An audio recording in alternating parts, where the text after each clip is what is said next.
The first time I noticed it, I blamed my boots. I'd stepped over the same fallen log twice already.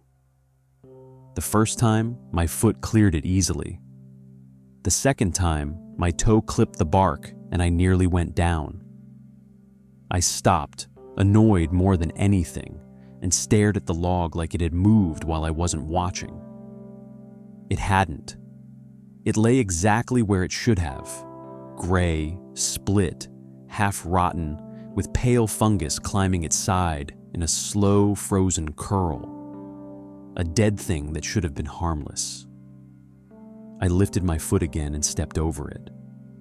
This time my knee came higher than it should have. It was subtle, just a fraction of extra lift. But the sensation was immediate and wrong. Like my body and the ground had lost agreement. Like the world had changed its measurement while I wasn't looking. I stood there in the forest with my breath fogging faintly in the cooling air and told myself I was tired. That's what you do when you don't want to be scared. You assign fatigue to the things you can't explain. You blame your own body. You make yourself the problem because the alternative is admitting the place you're standing in has teeth. I'd come out late afternoon to chase the last light, a loop trail off the highway with a cheap wooden sign and a map that promised 4 hours if you didn't rush. I wasn't rushing. I wanted time alone. I wanted trees instead of walls. I wanted to feel the slope under my boots and the air change with height. That's the part I don't say out loud when people ask why I hike. It isn't the views, it isn't fitness, it's the verticality, how elevation makes you small and honest, how climbing forces you to shut up and keep breathing, how descending feels like you're being released. I didn't know the forest cared about that. The trail had been well marked at first, red blazes on trunks, a dirt line worn smooth by dozens of soles, occasional posts with arrows pointing deeper in, birds calling, a distant creak, faint but real. Nothing felt wrong until the light began to flatten. Forests do that near evening. Depth compresses, shadows lengthen. Every tree becomes the same tree at a glance. I slowed down, checking the blazes more carefully, making sure I hadn't drifted off. That's when I noticed the incline. The trail was sloping downward. Not steeply, just enough that my calves relaxed and my steps grew easier. I welcomed it at first. A descent meant I'd hit the valley and loop back up toward the car.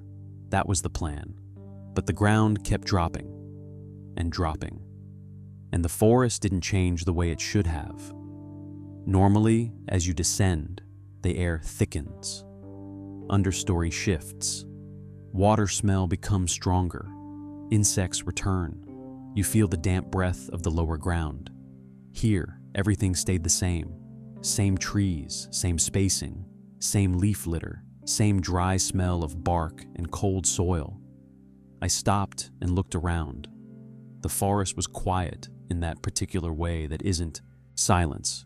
Birds gone, insects stilled, air holding steady like it's waiting for something to happen. I checked my phone. 1 bar of signal. GPS barely clinging to life. Elevation, 742 meters. That matched what it had been near the trailhead. I frowned. I knew I'd gone down at least 100 meters. I could feel it in my knees. My ears had that faint pressure change feeling you get when you drop quickly. My body was certain of the descent. The screen insisted I hadn't moved vertically at all. I shook the phone like that would knock truth into it, then shoved it in my pocket and kept walking, irritation creeping in around the edges of unease. Bad GPS, tree cover, old map, nothing supernatural, nothing stupid. The trail curved left, then right, then left again. A gentle switchback that should have cut the descent into manageable angles. Instead, It felt like walking down a long, slow throat. The trees began to crowd closer, not physically closer, not like a wall, closing in, but visually. The trunks ahead lined up too neatly, repeating shapes and gaps in a way that made my eyes itch. It was like my brain kept expecting new scenery and kept being handed the same pattern. I walked for another 20 minutes before the first real wrongness happened. It was the sound.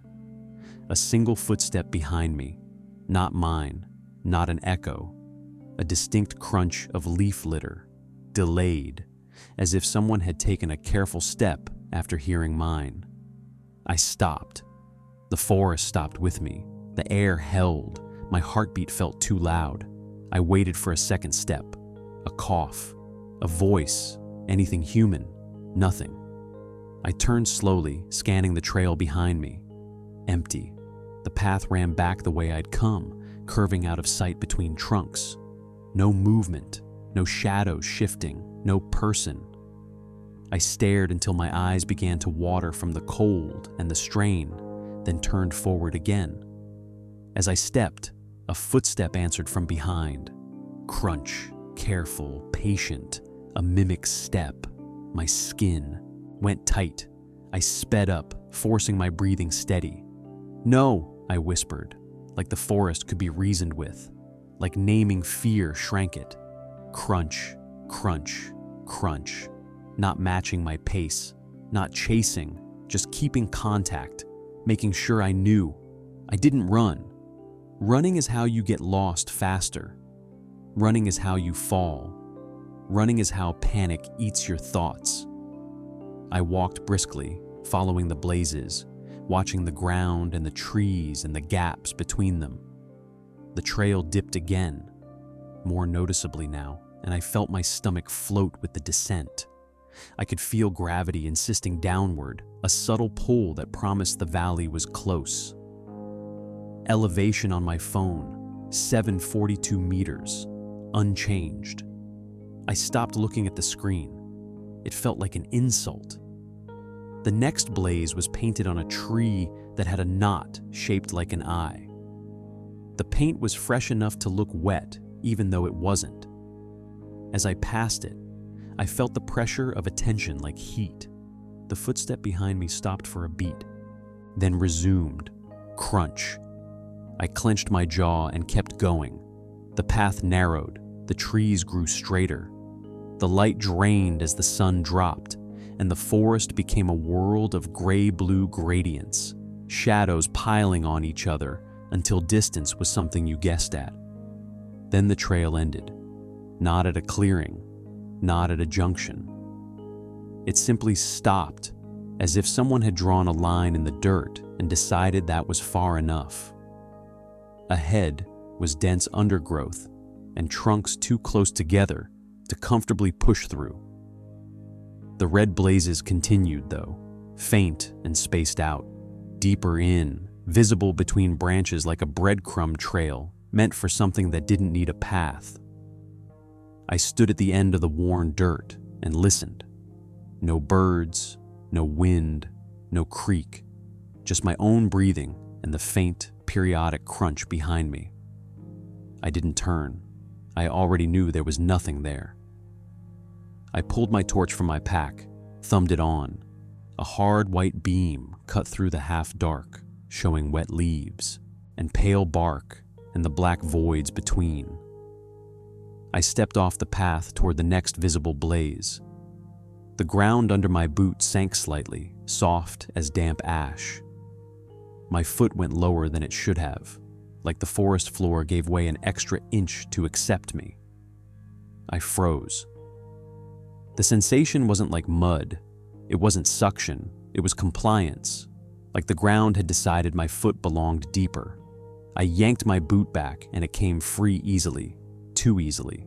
No mud clung, no roots grabbed, just cold leaf litter shifting back into place like a mouth closing. I swallowed and stepped again, lighter this time. The ground held.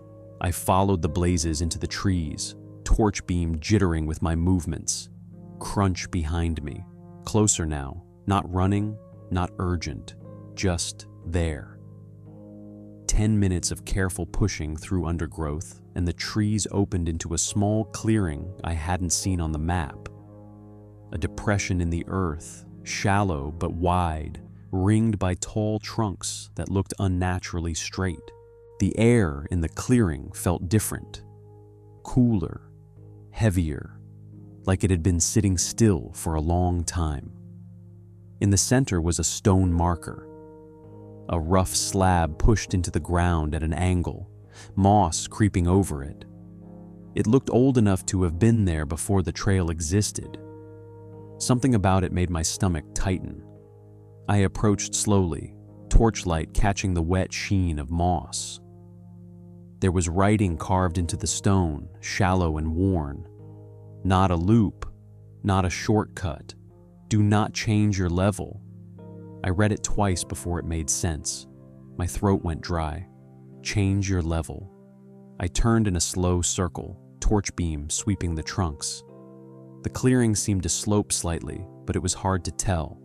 Everything in the forest is uneven. Still, the sensation of having descended lingered in my bones. I checked my phone again. Elevation, 742 meters. Unmoved. My thumb hovered over the compass app, but the needle spun lazily, refusing to settle. That's when my torch beam landed on the edge of the clearing, where the undergrowth was pressed flat, as if something heavy had stood there and waited. A shape stepped into the light. Not a person, not an animal. A silhouette that was almost human in proportion. Upright, narrow, with long arms hanging too low. It did not move like a living thing should. It shifted forward as if it were being pulled by a string from above, joints following reluctantly. It stopped at the clearing's edge. The torch beam shook in my hand. The silhouette didn't have details. It didn't have features. It was the absence of detail. Like my eyes refused to resolve it. Then it tilted its head in a way that made my stomach lurch. And in the deepest part of my hearing, beneath the hum of blood and the hiss of breath, I heard a faint, delicate sound. Tap, tap, tap, like something touching wood with a fingertip. The silhouette didn't advance. It simply stood there and kept making that soft tapping sound, like it was checking something invisible. I backed away, keeping my light on it. My heel hit the stone marker. The tapping stopped. The silhouette's head lifted slightly, as if listening. Then it took one step into the clearing. The air changed instantly. The temperature dropped enough that my breath became a thick, visible cloud.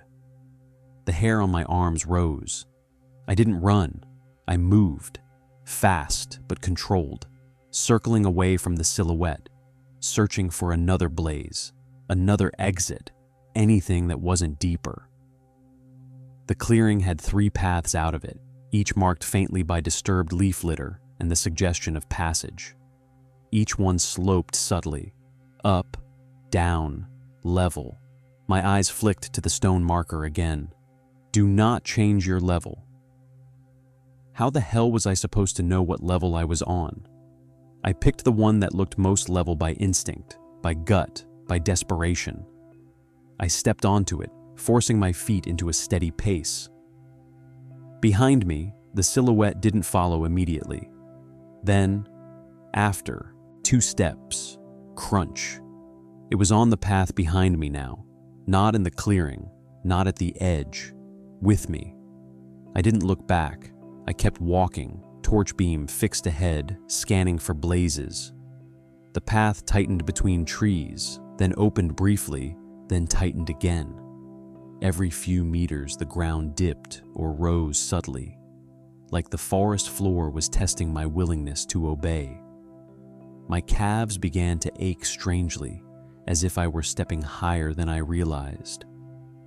Then I felt it, a slight float in my stomach, like the sensation of going down an elevator. My next step landed softer than expected. The ground was lower, Not by a dramatic amount, not enough to trip, just enough that my body noticed. A centimeter, 2, like the forest was shaving height from beneath my feet. The footstep behind me paused, then resumed, closer. Crunch, I stopped dead. The footstep behind stopped as well. The air held again. I stood still, chest heaving, and looked down at my boots. They were sunk into the leaf litter slightly, like the ground had accepted them deeper. I lifted my right foot. The depression it left behind looked too deep. I planted my foot again and felt it settle, not with weight, but with permission. I swallowed hard and forced myself to step to the side, onto a patch of ground that looked slightly higher. My foot landed, and for a moment the ground resisted, firm. Then it softened. It gave. It accepted. It equalized. I jerked my foot back and almost fell. The forest didn't want me correcting my level. It wanted me committing to it. I stood there shaking, torch beam trembling on the bark of a tree ahead. The red blaze on that trunk looked smeared, like someone had painted it with a thumb and then tried to wipe it away. Then my phone vibrated in my pocket. I froze. No signal, no bar, no reason for it to buzz. I pulled it out slowly. A notification. Altitude adjustment complete. My hands went cold. I didn't have an app for that. The screen flickered and then displayed my elevation again. 742 meters. Perfect. Steady. A lie dressed as reassurance. I shoved the phone away and kept moving, choosing a path that looked slightly uphill now, forcing my legs to work, forcing my body to climb. If it wanted me to change level, I would change it on my terms. As I climbed, the forest changed. Not in plant life, not in temperature, in perspective. The trees seemed taller. The gaps between them seemed deeper. The black spaces behind bark looked like doorways. My torch beam didn't feel strong enough to push through the darkness anymore. It felt like a polite request the dark could ignore. The path rose gently, and with every few steps, I felt my body strain as if I were lifting myself up through thick water. Behind me, crunch, crunch, crunch, closer, always closer. I reached a ridge, or what should have been a ridge. The ground leveled out and opened into another clearing, smaller this time, with a view between the trunks that suggested distance. In that distance, I saw the highway lights, tiny, far, but real, a line of orange-white glow beyond the trees. Relief hit me so hard I nearly cried. I stepped toward it, and the ground changed again. My foot landed on something hard and flat, not rock, wood. I looked down, a plank, then another. Then I realized I was standing on a boardwalk. Weathered timber slats running forward into the trees like a forgotten structure. It wasn't on the map. It shouldn't have been there, but it was. I walked onto it because it was solid, because it felt safe compared to the shifting ground. The boardwalk sloped gently upward. I could feel my body climbing, calves burning, lungs tightening. I kept going, eyes fixed on the distant glow of the highway. The boards creaked under my weight, each step loud in the quiet. The creak echoed strangely, as if the sound were being copied and repeated. Creak, creak, creak. Behind me, the crunching stopped. I froze mid-step and listened. Nothing. No footsteps, no breath, no tapping. Just the soft creak of the board settling. I didn't turn. The boardwalk continued upward, and with every few meters the air grew thinner, colder. Not dramatically, but enough to notice. Enough to feel like I was climbing above where I should be. The trees around the boardwalk leaned slightly inward, their branches forming a corridor. The further I went, the less the forest felt like a natural place, and the more it felt like something built to direct me. A chute, a funnel. The highway lights grew larger. Then they didn't. I walked for 10 minutes and the lights stayed exactly the same size. My stomach sank. I looked back. The boardwalk behind me stretched straight and narrow, vanishing into darkness between trunks. My torch beam couldn't reach the end. I looked forward again. The lights were still there, still distant, still unreachable. A soft sound rose behind me, barely audible. Tap, tap, tap on wood. My blood turned to ice. Something was on the boardwalk behind me. It wasn't crunching leaves anymore because it didn't need to. It was walking on the same structure I was. I forced myself forward, feet moving faster, boards creaking louder. The tapping quickened. Tap, tap, tap. It was keeping pace now, matching my speed with calm precision. My throat tightened. I could taste metal. I ran. The boardwalk shook under my feet. The creaking became a frantic staccato. My torch beam bounced wildly, showing flashes of bark and shadow and the pale blur of the highway glow ahead. Behind me, the tapping became heavier, deeper, still rhythmic, as if something had moved from fingertip to palm. Then all at once, the boardwalk ended.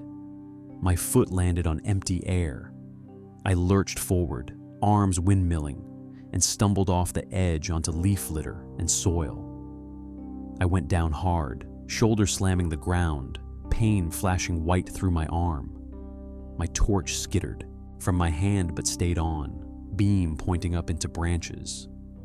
I lay there for half a second, stunned, then scrambled upright, breath coming in ragged gasps. The boardwalk behind me ended cleanly.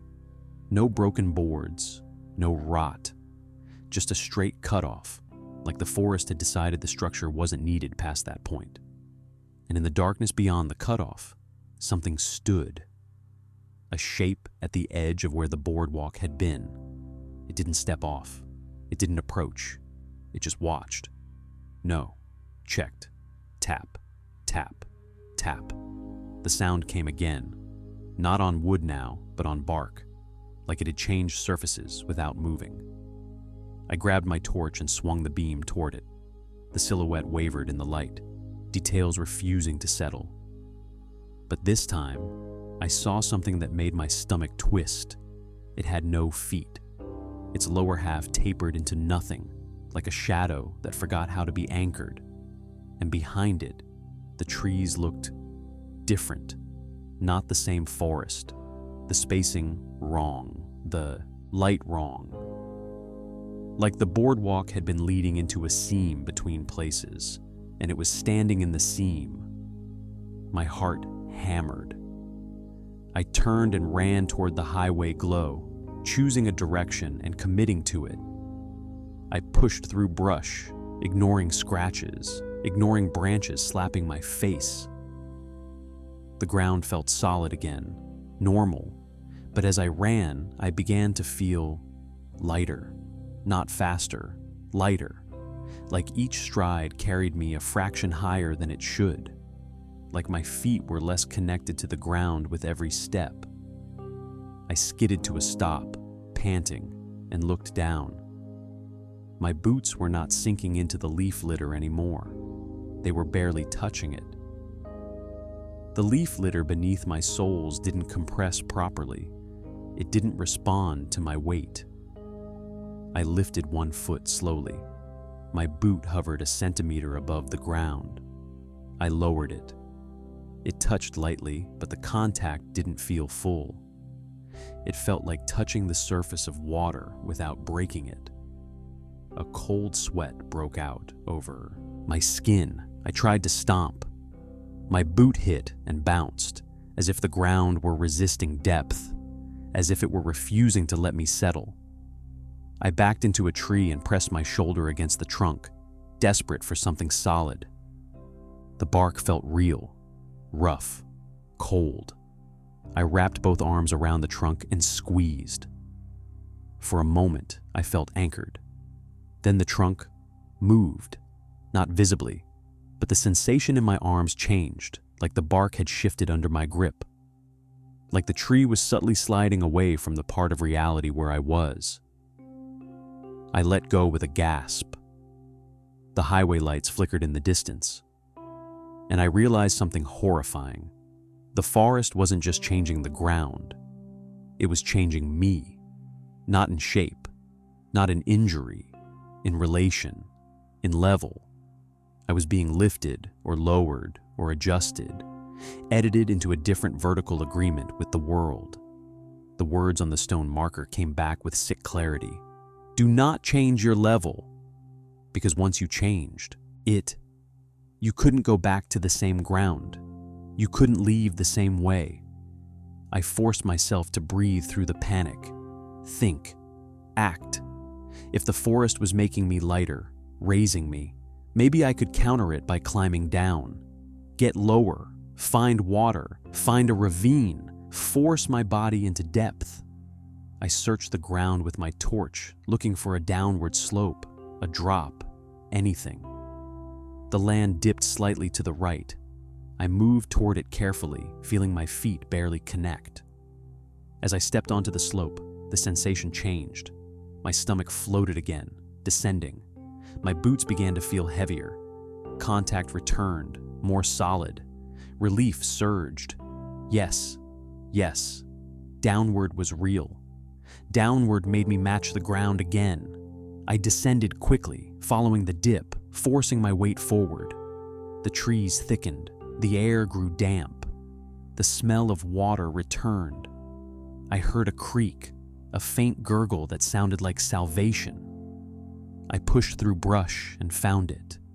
Narrow, shallow water, cutting through the forest floor, glinting faintly in torchlight. The bank was muddy. The water looked black. I stepped into it without hesitation. Cold bit my ankles. Mud sucked at my boots. The sensation of weight returned fully, gloriously. I sank. I laughed once, breathless, almost hysterical, and stepped deeper. The creek bed dipped sharply. Water rose to my calves, then knees. Mud grabbed harder. Good. Hold me. Anchor me. I kept stepping until the water reached my thighs. Then I felt something brush my leg underwater. Not a fish, not a weed, a soft, deliberate touch, like a hand. I froze. The water moved again. Another brush, higher. My stomach clenched. I backed up, lifting one leg carefully. The mud resisted, not like mud, like fingers. The creek around my thighs grew colder, unnatural cold, the kind you feel in metal, in deep shade, in things that have been dead too long. My torch beam jittered on the water's surface. Then the creek stilled, completely. No current, no gurgle, no ripple from my movement. The water became a black mirror. In that mirror, I saw myself. And behind me, in the reflection, I saw the silhouette standing on the bank, head tilted, watching. Tap, tap, tap. The sound came from the trees now, all around, faint and multiplied, like several fingertips testing several trunks. I turned quickly, water splashing, and the bank behind me was empty, no silhouette. But the trees felt closer. The air felt thicker. I tried to step backward out of the creek. The mud grabbed my boots with sudden strength. My foot didn't move. I yanked harder. The mud held. Cold rose up my legs, not from water, but from inside my bones. I looked down and saw the mud around my boots wasn't just mud. It had shape. Long, thin depressions like fingers wrapped around rubber. The water remained perfectly still, reflecting the dark canopy above like an eye that refused to blink. I panicked. I did the thing you shouldn't do in places like this. I fought. I heaved my foot upward with all my strength and felt something tear. Not skin, not muscle, but connection. like I'd ripped my boot out of a grip that had been gently holding it. My boot came free with a wet pop. I stumbled backward, splashing, dragging my other foot free with brutal force. The creek responded. The water surged suddenly, as if remembering how to move. A wave slapped against my thighs, and in the rush of water, I heard a sound underneath it. A voice, not words. A low, resonant moan that felt too deep to come from water and too wide to come from a throat. The bank looked farther away than it should. I waded fast, boots heavy with mud, water biting my legs. As I reached the bank, something caught my ankle. A tight wrap, not suction, a grip. I screamed, genuine and raw, and kicked hard. The grip tightened. The cold shot up my leg like an injection. I saw, in the water, a pale shape sliding beneath the surface, long and thin, like a limb without joints. I kicked again, harder, and felt the grip release with reluctant slowness, like letting go wasn't its instinct. I stumbled onto the bank and crawled away from the creek, panting, shaking, legs soaked and numb. Behind me, the water quieted again, as if satisfied, as if it had confirmed my level. I forced myself upright, swaying, torch beams sweeping the trees. The highway glow was gone now. The forest had swallowed it. I had gone down, and down meant damp, and damp meant deeper, and deeper meant farther from anything human. I turned in a slow circle, trying to find the path, the blazes, anything. There were blazes, but they were different, not red, black. Charcoal smears on bark, like someone had pressed a burnt handprint and dragged it. I stared at the nearest one, chest heaving. On the trunk beneath the smear, scratched shallowly into the bark, were words. Too low. My throat tightened. I backed away, nearly tripping, and swung the torch to the next tree. Another black smear, another scratch, too low, and another, too low. The forest wasn't warning me anymore. It was grating me. I stumbled backward until my back hit another trunk.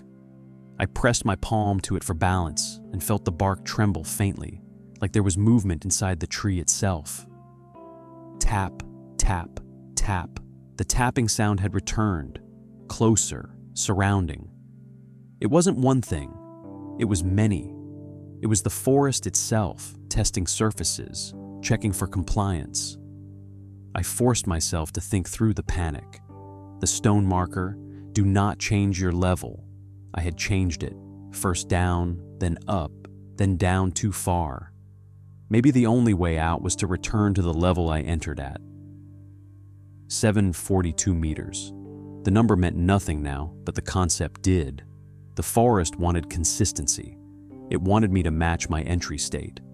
I had to find the trailhead level again. I had to climb. But climbing had made me light, floating, unanchored.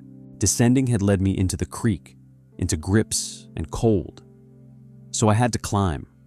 But not too much. I had to climb precisely. How do you climb precisely in a place that lies about itself? I stood there shaking and realized the answer with sick certainty. You can't, not alone. That was why it had followed me. That was why it kept stepping behind me. It wasn't stalking me for fun.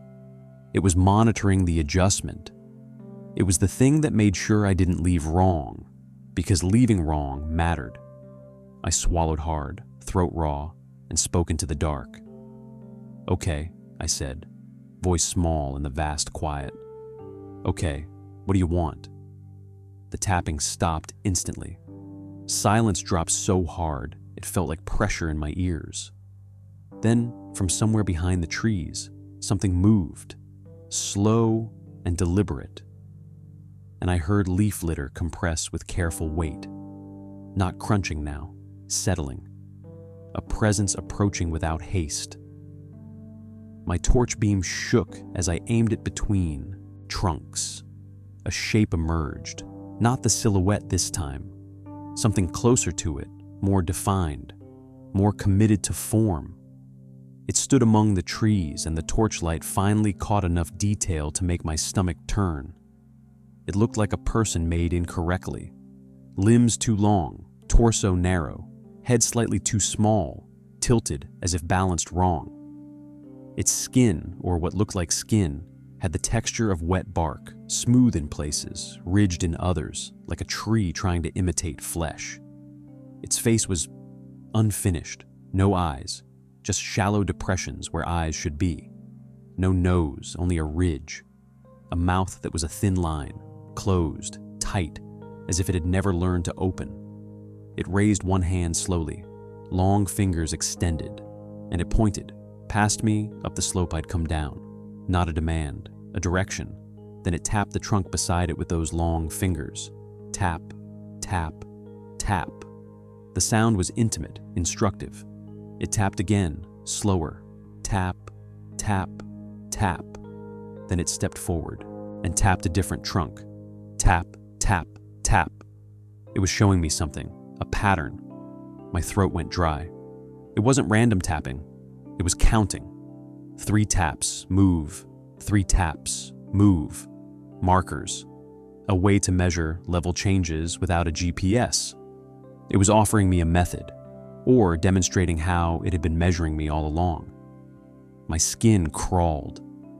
I nodded slowly because my body was smarter than my pride. "Okay," I whispered. The thing turned slightly, and I realized it wasn't alone. In the darkness behind it, among the trunks, there were more shapes. Less defined, more shadowed, but there, watching, waiting, listening. They had been here the whole time. The forest wasn't one predator. It was an ecosystem of correction. The bark-faced thing moved up the slope, tapping trees in steady intervals. Tap, tap, tap. It paused at a point where the ground looked slightly higher and turned its unfinished face toward me. Waited. I stepped forward carefully, following. As I moved, I felt my body shift subtly, like pressure in my sinuses equalizing. Like the forest was adjusting my internal sense of height to match the method. We moved like that for what felt like an hour, up the slope in small increments. Stop, tap, tap, tap, move, tap, tap, tap. My calves burned, my lungs tightened, my boots squelched with creek water and mud, leaving dark prints on leaf litter. The forest remained silent, except for the tapping and the soft, controlled movement of the shapes around us. Sometimes I caught a glimpse of one in torchlight, thin and tall and wrong. Sometimes I saw nothing but shadow and felt watched anyway. Every time I stepped too quickly and the ground rose more than the rhythm allowed, the bark-faced thing would stop and tap faster, sharper, an irritated correction. Tap, tap, tap. Then it would move to a lower spot, forcing me to follow. It was guiding me. It was also controlling me. Eventually, the air changed. It grew drier, lighter. The smell of damp earth faded. The forest felt less heavy. The highway glow returned faintly between trees. My throat tightened with relief, so sharp it hurt. We were close. We reached a point where the ground leveled out and the trees opened enough that I could see a familiar trail marker post ahead. One of the wooden ones with arrows. The red blazes returned on trunks, normal again. The bark-faced thing stopped at the edge of the proper trail, just beyond the blazes. It didn't step onto it. It tapped the trunk beside it 3 times. Tap, tap, tap. Then it lifted its long hand and pressed its fingers to its own unfinished face, where eyes should be, and dragged them down slowly. As it did, the shallow depressions deepened, carving lines. Not eyes, slots, openings. My stomach churned. It was making a gesture, a warning, don't look back, or don't see. Then it lowered its hand and pointed at me. Not accusing, selecting. Then it pointed to the trailhead. Direction. Go. I nodded stiffly, unable to speak. I stepped onto the proper trail. The moment my boot hit the worn dirt path, I felt my body settle fully. Weight returned. Gravity felt honest again. I took another step. Normal. Another. Normal. Behind me, no crunch, no tap. I didn't look back. I walked fast, then faster, then broke into a run as the trail widened and the blazes became frequent and obvious. My lungs burned. My wet clothes clung to me. My heart hammered like it wanted out of my chest.